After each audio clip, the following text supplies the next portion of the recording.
केंद्रीय मंत्री डॉक्टर मनसुख मांडविया का आज से 2 दिवसीय झारखंड दौरा। रांची में 220 बिस्तरों वाले ईएसआईसी अस्पताल की देंगे सौगात। धनबाद में डीजीएमएस का लेंगे जायजा।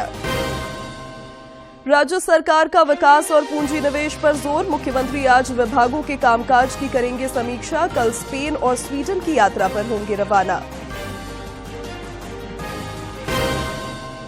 रक्षा राज्य मंत्री ने रांची में एयर शो की तैयारियों का लिया जायजा। सेंट्रल यूनिवर्सिटी में एक राष्ट्र एक चुनाव पर संगोष्ठी में कहा, संसाधन और समय दोनों की होगी बचत। और गर्मी में लोगों को पेयजल की ना हो किल्लत, इसके लिए विभागीय मंत्री ने की बैठक। कला संस्कृति मंत्री ने कहा, राज्य में ट्राइबल इंडिजिनस केंद्र की होगी स्थापना।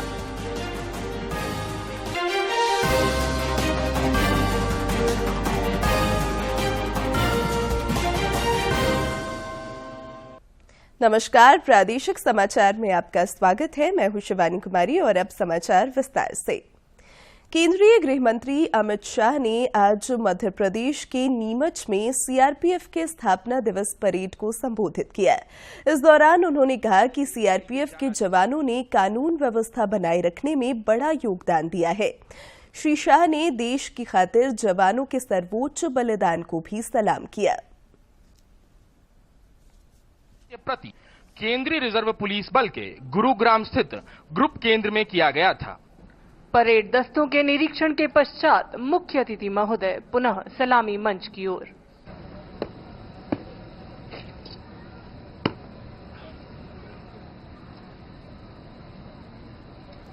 परेड को मंच से गुजारने की अनुमति प्रदान करें श्रीमान। सीआरपीएफ के कई जवान, कई कार्मिक, उनको उनके उत्कृष्ट प्रदर्शन के लिए अलग अलग प्रकार के अलंकरणों से नवाजा गया है। मैं वो सभी को बहुत बहुत बधाई देना चाहता हूं। मित्रों, सीआरपीएफ का योगदान देश की सुरक्षा से अलग हटकर कोई देख ही नहीं सकता। चाहे कश्मीर की वादियों में आतंकवाद फैलाने वाले, नापाक इरादे रखने वाले आतंकियों के सामने जूझना हो, चाहे पूर्वोत्तर में शांति प्रस्थापित करने के लिए हमेशा तैनात रहना हो, और सबसे बड़ी बात, पशुपति टू तिरुपति का एक हौसला रखने वाले दुर्दांत नक्सलियों को आज 4 जिलों में सिमट कर रख देना हो। इस सारे कारनामों में हमारे सीआरपीएफ के जवानों का बहुत बड़ा योगदान है। ढेर सारी पुस्तकें भी इनकी वीरता, इनकी कर्तव्यपरायणता, इनका हौसला और देशभक्ति की गाथा नहीं लिख सकती। केंद्रीय श्रम एवं रोजगार और युवा मामलों के मंत्री डॉक्टर मनसुख मांडविया आज रांची के नामकुम में 200 बिस्तरों वाले ईएसआईसी अस्पताल का उद्घाटन करेंगे। यह रांची और आसपास के जिलों के 5 लाख से अधिक बीमित श्रमिकों को बड़ी सौगात होगी। इस अत्याधुनिक अस्पताल का निर्माण लगभग 100 करोड़ रुपए की लागत से हुआ है। कार्यक्रम के दौरान केंद्रीय मंत्री ईएसआई लाभार्थियों को सम्मानित करेंगे। साथ ही उन्हें नगद लाभ प्रमाण पत्र और स्वीकृति पत्र भी प्रदान करेंगे। केंद्रीय मंत्री आज धनबाद का भी दौरा करेंगे। इस दौरान वे डीजीएमएस कार्यालय का निरीक्षण करेंगे। राज्य में पूंजी निवेश और विकास को नया आयाम देने के लिए मुख्यमंत्री हेमंत सोरेन लगातार प्रयासरत हैं। इस सिलसिले में श्री सोरेन आज रांची में विभिन्न विभागों की उच्च स्तरीय समीक्षा करेंगे।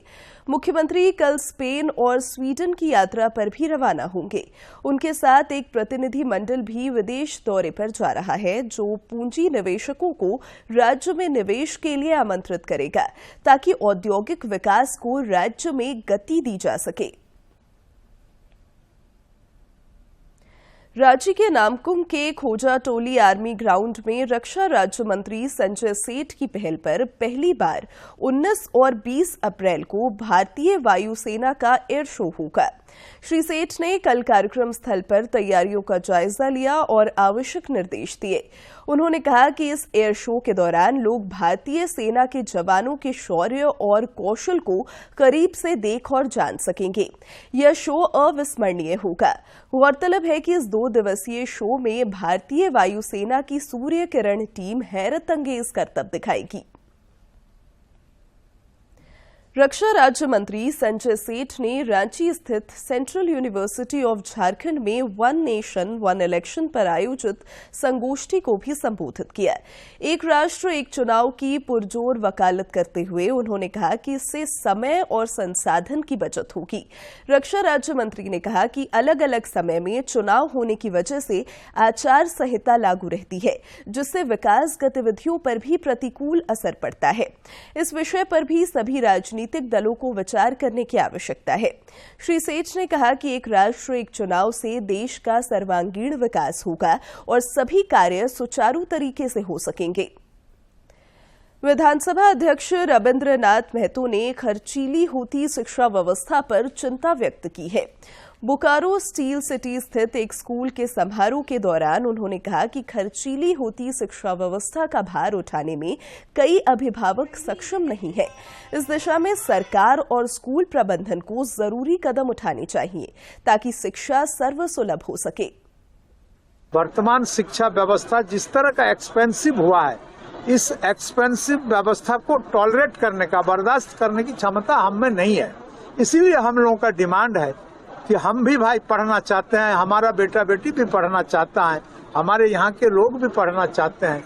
इसीलिए हम लोग चाह रहे हैं कि हमारे इकोनॉमी के मुताबिक, हमारे पॉकेट के मुताबिक, हमारे इनकम के मुताबिक हमें संस्था मिले ताकि हमारे बच्चा भी यहाँ पढ़ सके। इसीलिए हम लोग इस फीस को थोड़ा सा रियायती दर करने का बात आपने पिछले दिन सुना होगा। प्रदेश भाजपा अध्यक्ष बाबूलाल मरांडी ने सरकार को विज्ञापन देने के मामले में जनता की गाढ़ी कमाई को बर्बाद करने का आरोप लगाया है। उन्होंने सरकार पर बड़ा हमला बोलते हुए आरोप लगाया कि करोड़ों रुपए के विज्ञापनों को नेशनल हेराल्ड ग्रुप के 2 साप्ताहिक अखबारों को दिए गए, जबकि वे कार्यक्रम पहले ही खत्म हो चुके थे।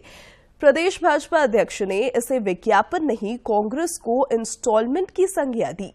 एक सोशल मीडिया पोस्ट में उन्होंने सरकार से यह भी जानना चाहा कि इन फर्जी विज्ञापनों में कितने लाख रुपए खर्च किए गए। श्री मरांडी ने पूछा कि क्या इन पैसों को किसानों और छात्रों के हित में इस्तेमाल नहीं किया जा सकता था। देवघर हवाई अड्डे से दिल्ली के लिए एक और विमान सेवा शुरू हो गई है, जिसका यात्रियों ने स्वागत किया है। इस फर्स्ट फ्लाइट का वाटर सैल्यूट से स्वागत किया गया।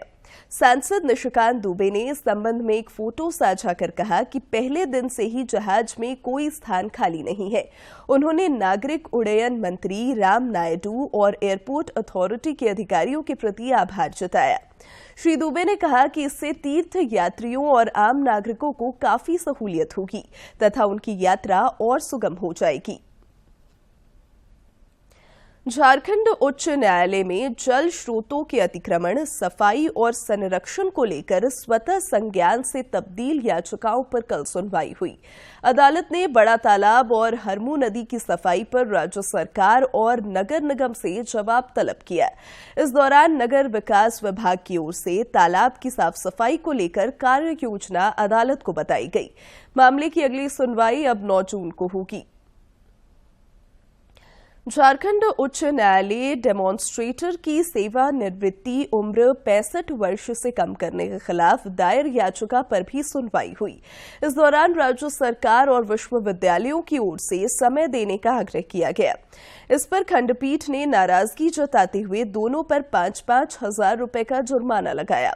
इधर राज्य में 1373 +2 शिक्षकों की नियुक्ति मामले में भी अदालत में सुनवाई हुई।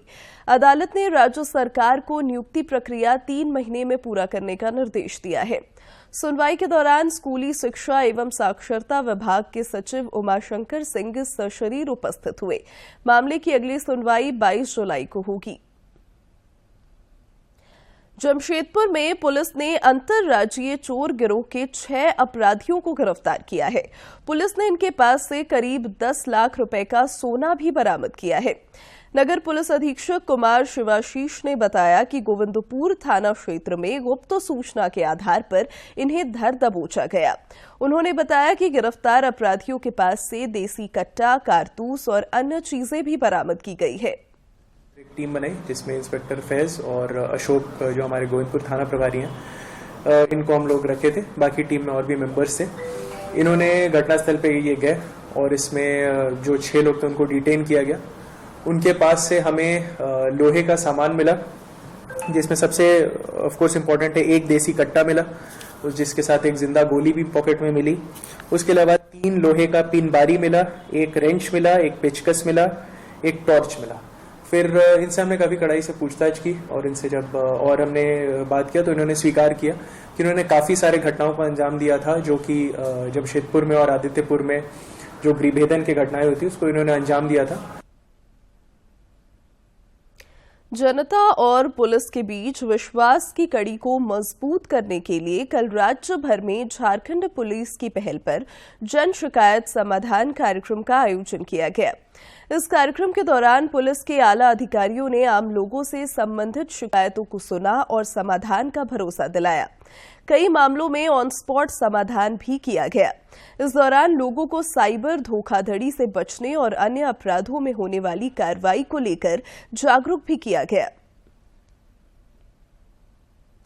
आपका पसंदीदा डीडी झारखंड नए तेवर और नए कलेवर के साथ आपके बीच है, ताकि पल पल की खबरें आप तक पहुंचे।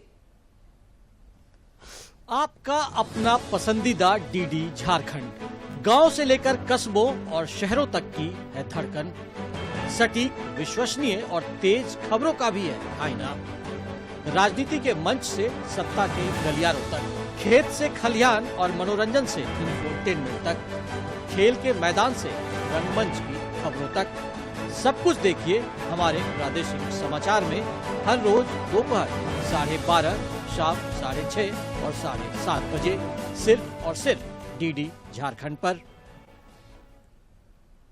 World audio visual entertainment summit 1 से 4 मई तक मुंबई में आयोजित होगा। इसके तहत क्रिएट इन इंडिया चैलेंज का आयोजन हो रहा है, ताकि प्रतिभाओं को उचित मंच मिल सके। इस सिलसिले में innovate to educate hand held device design challenge के 10 फाइनलिस्ट टीमों का चयन हुआ है। प्रमुख क्षेत्रों पर ध्यान केंद्रित करता है, जो कि ब्रॉडकास्टिंग और इंफोटेनमेंट, AVGCXR, डिजिटल मीडिया और नवाचार है। इस चैलेंज के शीर्ष 10 फाइनलिस्ट की हाल ही में घोषणा की गई और ये टीमें वेव्स 2025 के दौरान मुंबई में एक विशेष कार्यक्रम में अपने विचार प्रस्तुत करेगी।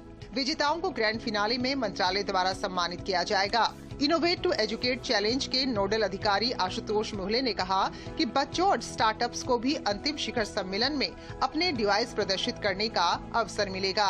इस चैलेंज का उद्देश्य मूल रूप से ये था कि इस टाइप की गेमिंग डिवाइस बनाना जो एडिक्टिव ना हो और जो दिव्यांग लोगों के लिए भी उपयोग में लाई जा सकती हो, क्योंकि मोबाइल स्क्रीन जो है वो एक एडिक्टिव स्क्रीन मानी जाती है। इसमें जो गेम्स बनाए जाएंगे वो बच्चों को लिए न केवल इंटरटेन करेंगे बल्कि उनको एक नए तरीके से मैथमेटिक्स और साइंस के बारे में सिखा भी सकेंगे। साथ ही इस चैलेंज के साथ साथ जो स्टार्टअप्स हैं, कुछ बच्चों के अलावा जो स्टार्टअप्स भी हैं या जो बच्चे स्टार्टअप्स की तरह आगे अपने इस डिवाइस को बढ़ाना चाहते हैं, उनके लिए वेब समिट में अपॉर्चुनिटी है कि वो अपने डिवाइस को वहां पे आके एग्जिबिट भी कर सकते हैं एज अ स्टार्टअप। इस चैलेंज में सभी प्रतिभागियों ने बढ़ चढ़ कर हिस्सा लिया। फाइनलिस्ट टीम की डी मैत्री के सदस्य का कहना है कि उनकी डिवाइस प्रधानमंत्री के आत्मनिर्भर भारत के विजन को पूरा करने की दिशा में काम करेगी और छात्रों को सोशल मीडिया स्क्रीन टाइम की लत से बाहर निकालने में भी मदद करेगी। इनोवेट टू एजुकेट चैलेंज ने हमें रचनात्मक सोच को साकार रूप देने का एक बेहतरीन मंच प्रदान किया है। हम विशेष रूप से इंडियन डिजिटल गेमिंग सोसाइटी और सूचना एवं प्रसारण मंत्रालय के प्रति अपना आभार व्यक्त करते हैं, जिन्होंने इस प्रतियोगिता का आयोजन करके देश भर के इनोवेटर्स को एक साथ जोड़ा है। हमने एक ऐसा एजुकेशनल कंसोल विकसित किया है जो बच्चों की फाउंडेशनल न्यूमरेसी को मजबूत करने में मदद करेगा। We are eagerly waiting to be a part of WAVES because it's an amazing opportunity to connect with like-minded people. And when we heard about the Innovate to Educate Challenge, we thought this is the perfect platform to showcase our skills and projects to gain knowledge. This challenge has truly pushed us to think beyond the usual. It helps us to solve real-world problems through design thinking and innovation. Basically, we are building smart learning tablet for kids. It's an interactive and portable educational device designed to make learning and engaging through the touchscreen based puzzles, games and voice assisted lessons. Our idea is a simple, low-cost handheld learning device for kids aged 6 to 8. It helps them improve basic maths, memory and problem solving through fun and various interactive games. इस challenge ने ये सिद्ध कर दिया है कि भारत की रचनात्मक और तकनीकी प्रतिभा वास्तविक शैक्षिक आवश्यकताओं को पूरा करने वाले समाधानों को डिजाइन करने में सक्षम है। Shyama Mishra, DD news, Mumbai. प्रधानमंत्री नरेंद्र मोदी ने पूर्व प्रधानमंत्री चंद्रशेखर को आज उनकी जयंती पर विनम्र श्रद्धांजलि अर्पित की। श्री मोदी ने पूर्व प्रधानमंत्री को याद करते हुए कहा कि उन्होंने राजनीति में देश हित को हमेशा सर्वोपरि रखा। सामाजिक समरसता और राष्ट्र निर्माण के उनके प्रयासों को हमेशा याद किया जाएगा। अपने एक्स पोस्ट पर प्रधानमंत्री ने संदेश दिया है कि पूर्व प्रधानमंत्री चंद्रशेखर जी को उनकी जयंती पर विनम्र श्रद्धांजलि। उन्होंने अपनी राजनीति में देश हित को हमेशा सर्वोपरि रखा। सामाजिक समरसता और राष्ट्र निर्माण के उनके प्रयासों को हमेशा याद किया जाएगा। कला, संस्कृति तथा खेलकूद मंत्री सुदिव्य कुमार ने कल रांची में अधिकारियों के साथ उच्च स्तरीय समीक्षा बैठक की। इस दौरान उन्होंने बताया कि राज्य में जल्द ही ट्राइबल इंडिजिनस केंद्र की स्थापना की जाएगी, जिसके लिए अधिकारियों को भूमि चिन्हित करने के निर्देश दिए गए हैं। राज्य के पर्यटन स्थलों में सोलर सिस्टम के लिए जेरेडा के साथ मिलकर उन्होंने अधिकारियों को प्रस्ताव तैयार करने का भी निर्देश दिया। इसके अलावा अन्य विषयों पर भी इस दौरान चर्चा हुई। इधर पेयजल और स्वच्छता मंत्री योगेंद्र प्रसाद ने कल अधिकारियों के साथ बैठक के दौरान गर्मी के मौसम में पेयजल आपूर्ति को लेकर अधिकारियों को जरूरी निर्देश दिए ताकि लोगों को पानी की किल्लत न हो। उन्होंने खराब चापाकलों की शीघ्र मरम्मत कराने और पेयजल आपूर्ति के लिए समुचित व्यवस्था करने की हिदायत दी। श्री प्रसाद ने काम में लापरवाही और शुद्धता बरतने वाले अधिकारियों के खिलाफ कड़ी कार्रवाई की भी चेतावनी दी। राज्य से इस बार 1304 लोग हज यात्रा पर जाएंगे। राज्य हज कमेटी की ओर से रांची में इन्हें हज यात्रा को लेकर जरूरी जानकारी दी गई। हज यात्रियों की रवानगी 19 अप्रैल से शुरू हो सकती है।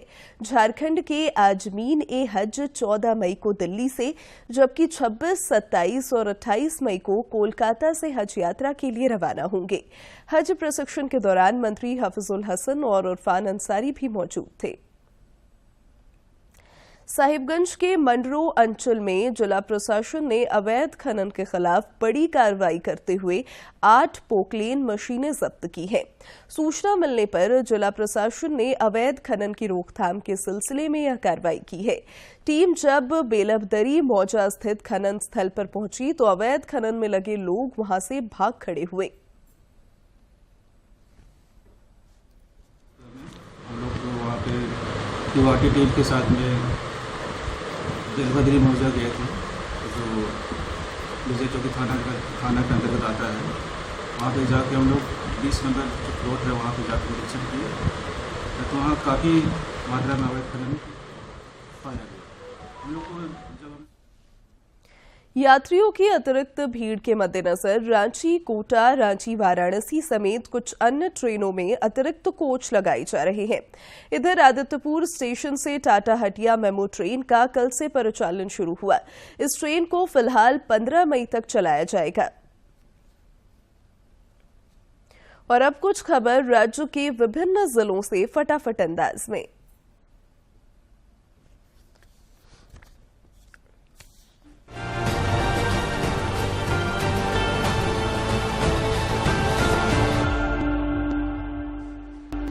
चाईबासा के उपायुक्त ने जिला समाज कल्याण कार्यालय के तत्वावधान में 8 से 22 अप्रैल तक संचालित पोषण पखवाड़ा के तहत 3 जागरूकता वाहन को हरी झंडी दिखाकर रवाना किया। जागरूकता वाहन के माध्यम से सभी प्रखंडों के सुदूरवर्ती क्षेत्रों में ग्रामीणों को पोषण के उचित माध्यमों के बारे में अवगत करवाया जाएगा। रक्षा राज्य मंत्री सह रांची के सांसद संजय सेठ ने आज सुबह रांची आवास पर आम नागरिकों से मुलाकात और संवाद किया। इस दौरान उन्होंने आम लोगों की समस्याओं से अवगत होकर उसके निराकरण की दिशा में कार्य करने की बात कही। JSLPS की 34वीं कार्यकारी समिति की बैठक ग्रामीण विकास विभाग के सचिव सह EC अध्यक्ष के श्रीनिवासन की अध्यक्षता में आयोजित की गई। बैठक के दौरान कई महत्वपूर्ण निर्णय लिए गए जो राज्य के ग्रामीण क्षेत्रों में आजीविका कार्यक्रमों को गति देंगे। गढ़वा के उपायुक्त शेखर जमुआर ने आज समाहरणालय सभागार में एनकॉर्ड कमेटी से संबंधित बैठक कर मादक पदार्थों की अवैध खरीद बिक्री, भंडारण व तस्करी की रोकथाम हेतु संबंधित पदाधिकारी को आवश्यक दिशा निर्देश दिए। कोडरमा की झुमरी तिलैया नगर परिषद क्षेत्र अंतर्गत अतिक्रमण मुक्त और स्वच्छ बनाने के उद्देश्य से SDO रिया सिंह के नेतृत्व में अतिक्रमण हटाओ अभियान चलाया गया। इस टीम के द्वारा सड़क किनारे अवैध रूप से खड़ी 2 दर्जन से अधिक मोटरसाइकिलों का चोक जब्त किया गया। पाकुड़ के उपायुक्त ने प्रोजेक्ट समावेश के तहत सभी निर्वाचक निबंधन पदाधिकारी और सहायक निर्वाचन निबंधन पदाधिकारी के साथ बैठक की। उपायुक्त ने BLO द्वारा किए गए सर्वे में प्राप्त सभी प्रपत्रों का डिजिटाइजेशन 100% कराते हुए नियमानुसार ससमय प्रपत्रों का निस्तारण सुनिश्चित करने का निर्देश दिया। पूर्वी सिंहभूम के उपायुक्त ने नजारत और स्थापना शाखा का निरीक्षण कर महत्वपूर्ण दस्तावेजों, पंजी संचिकाओं का अवलोकन किया। मौके पर मौजूद पदाधिकारियों और कर्मियों को सरकारी नियमावली के अनुरूप संचिकाओं के संधारण करने का निर्देश दिया। खूंटी के सामुदायिक स्वास्थ्य केंद्र मारंगहादा में आयोजित रक्तदान शिविर में नागरिकों ने मानवता के लिए बढ़ चढ़कर हिस्सा लिया। इस दौरान लोगों को समाज के प्रति सेवा और सहयोग की भावना को सशक्त बनाने के लिए रक्तदान करने के संबंध में जागरूक किया गया। देवघर जिलावासियों को हो रही समस्याओं को संज्ञान में लेते हुए उपायुक्त के निर्देश पर सभी अंचलों में 15 और 16 अप्रैल को 2 दिवसीय विशेष राजस्व कैंप का आयोजन किया गया। साथ ही कैंप के माध्यम से सभी 10 अंचलों में राजस्व से संबंधित कुल प्राप्त 1318 आवेदनों में से 936 आवेदनों का निष्पादन किया गया। लातेहार के उपायुक्त ने प्रधानमंत्री उज्ज्वला योजना के कनेक्शन के संचालन के लिए SOP के तहत उज्ज्वला समिति की बैठक की। बैठक के दौरान उन्होंने वर्तमान में उज्ज्वला कनेक्शनों की जानकारी लेते हुए नियमानुसार निष्पादन करने को लेकर आवश्यक दिशा निर्देश दिया।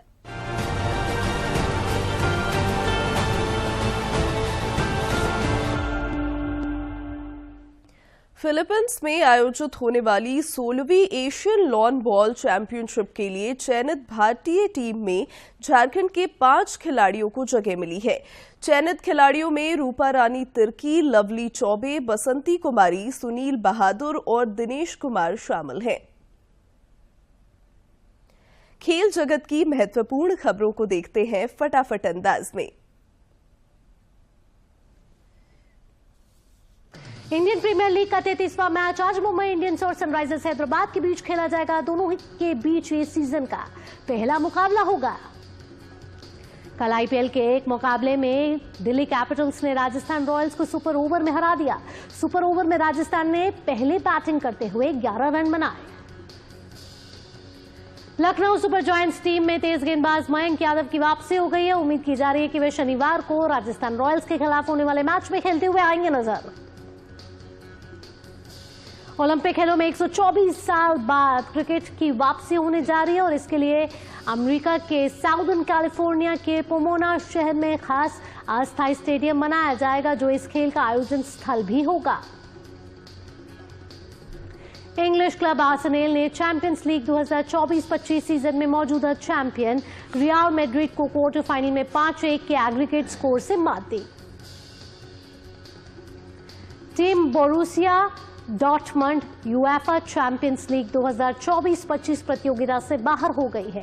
हालांकि डॉर्टमंड ने दूसरे चरण में बार्सिलोना को 3-1 से हराया, लेकिन पहले चरण में 4-0 की करारी हार के कारण कुल 5-3 के अंतर से पराजित होकर टूर्नामेंट से बाहर हो गई। वहीं बार्सिलोना ने सेमीफाइनल में प्रवेश कर लिया है।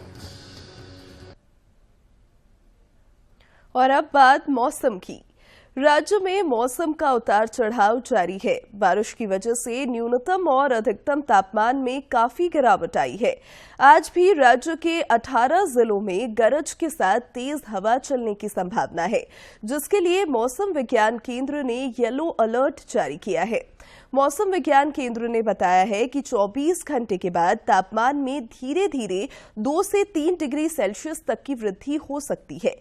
राज्य के विभिन्न इलाकों में 22 अप्रैल तक हल्के से मध्यम दर्जे की बारिश की संभावना है। खुदरा मुद्रास्फीति में गिरावट का दौर जारी है। वर्ष 2024-25 में यह कम होकर 4.6% हो गई, जो वर्ष 2018 के बाद से सबसे कम है। रह गई है। ये वर्ष 2018 के बाद सबसे कम है। वित्त मंत्रालय ने कहा है कि उपभोक्ता मूल्य सूचकांक के आधार पर मापी गई मुद्रास्फीति मार्च 2025 में घटकर 3.34% रह गई। ये फरवरी 2025 के मुकाबले 27 आधार कम है। यह अगस्त 2019 के बाद से सबसे कम मासिक मुद्रास्फीति दर है। ये उपलब्धि भारतीय रिजर्व बैंक की विकास समर्थक मौद्रिक नीति की प्रभावशीलता को उजागर करती है, जिसने मूल्य स्थिरता के साथ आर्थिक विस्तार को सफलतापूर्वक संतुलित किया है। कारोबार जगत की महत्वपूर्ण खबरों को देखते हैं फटाफट अंदाज में।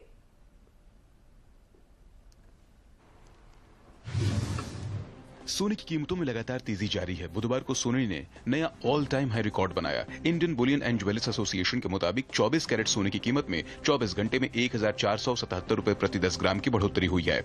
IBGA के मुताबिक 24 कैरेट सोने की कीमत 1477 रुपए बढ़कर 94,579 रुपए प्रति 10 ग्राम हो गई है, जो कि पहले 93,102 रुपए प्रति 10 ग्राम थी। गौरतलब है कि 2025 की शुरुआत से अब तक 10 ग्राम 24 कैरेट सोने का दाम 76,162 रुपए से 18,417 रुपए या 24% बढ़कर 94,589 रुपए प्रति 10 ग्राम पर पहुंच गया है।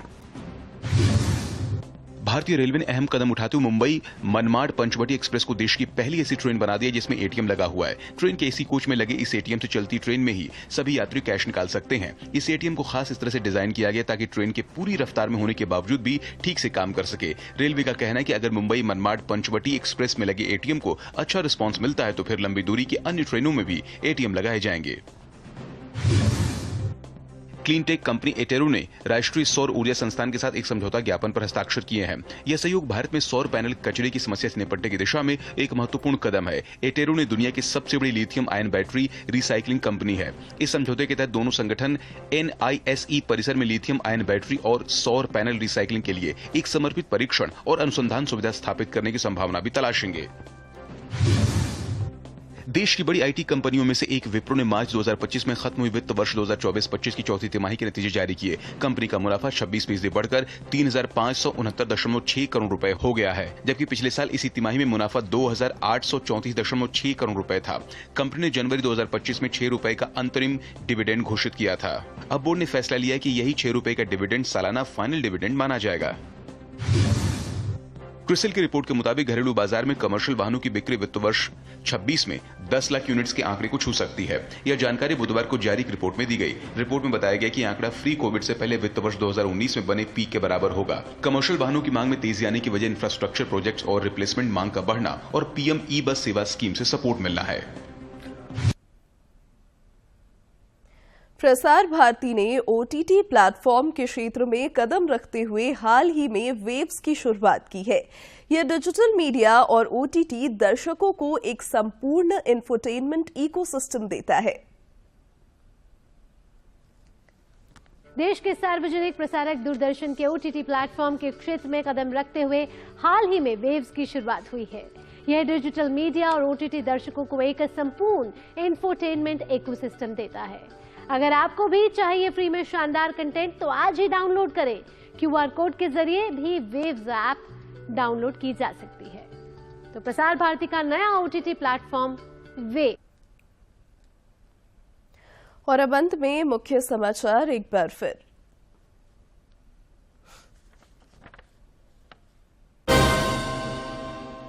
केंद्रीय मंत्री डॉक्टर मनसुख मांडविया का आज से 2 दिवसीय झारखंड दौरा। रांची में 220 बिस्तरों वाले ईएसआईसी अस्पताल की देंगे सौगात। धनबाद में डीजीएमएस का लेंगे जायजा। राज्य सरकार का विकास और पूंजी निवेश पर जोर। मुख्यमंत्री आज विभागों के कामकाज की करेंगे समीक्षा। कल स्पेन और स्वीडन की यात्रा पर होंगे रवाना। रक्षा राज्य मंत्री ने रांची में एयर शो की तैयारियों का लिया जायजा। सेंट्रल यूनिवर्सिटी में एक राष्ट्र एक चुनाव पर संगोष्ठी में कहा, संसाधन और समय दोनों की होगी बचत। और गर्मी में लोगों को पेयजल की ना हो किल्लत, इसके लिए विभागीय मंत्री ने की बैठक। कला संस्कृति मंत्री ने कहा, राज्य में ट्राइबल इंडिजिनस केंद्र की होगी स्थापना।